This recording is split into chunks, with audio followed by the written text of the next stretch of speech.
Pada tahun 1960, di kaki perbukitan lereng Wilis, berdirilah desa kecil bernama Sumber Petung. Desa itu sunyi, jauh dari kota, jalanan masih tanah merah, dan penerangan hanya dari lampu minyak dan petromax. Salah satu warga yang paling dikenal, bukan karena kebaikannya, adalah Mbah Karyo. Seorang lelaki tua yang hidup menyendiri di gubuk bambu dekat hutan bambu. Ia bukan dukun, bukan orang pintar, bukan pula kriminal. Ia hanya orang biasa. Namun tak pernah terlihat ibadah, tak pernah kelanggar, dan tak pernah ikut kegiatan kampung. Hidupnya hanya berkebun, merokok klopot, dan sesekali memandangi langit malam sambil bergumam sendiri. Saat meninggal, tak ada yang menangis. Hanya Pak Lurah dan 3 warga lain yang mengurus jenazahnya. Karena tergesa-gesa dan suasana mendung, mereka menguburkan Mbah Karyo tanpa melepas tali pocong. Mereka tak anggap penting, toh Mbah Karyo bukan orang baik. Setelah pemakaman, malam pertama masih tenang. Tapi sejak malam ketiga, gangguan mulai terasa. Lampu minyak berkedip-kedip, angin bertiup dingin dari arah makam. Suara bambu bergesek seperti orang menangis tertahan. Di rumah Pak Lurah, genteng seolah diinjak.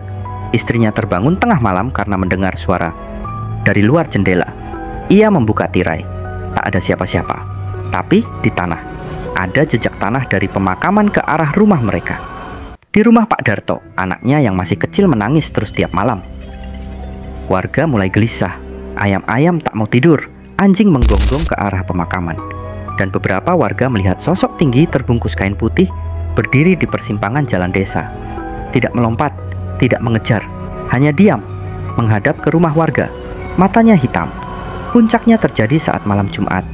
Di musola desa, kain mukena beterbangan sendiri. Beduk berdentum 3 kali. Padahal tak ada yang memukul. Seorang pemuda, Samin, kerasukan saat azan Isya.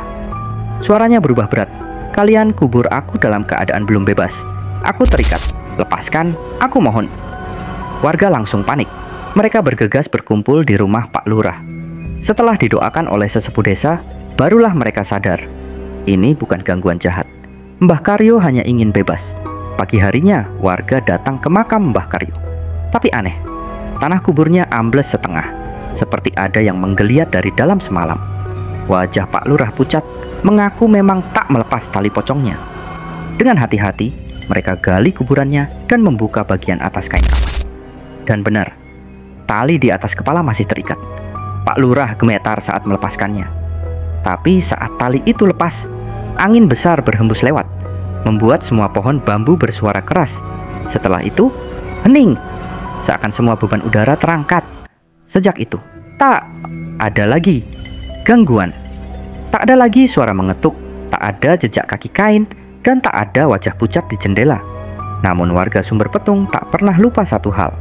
Seorang yang bahkan tak pernah ibadah pun masih butuh bantuan untuk benar-benar pergi. Jangan pernah menguburkan siapapun dengan tali pocong terikat, karena arwah yang terikat akan terus pulang. Bukan untuk menakuti, tapi untuk meminta tolong.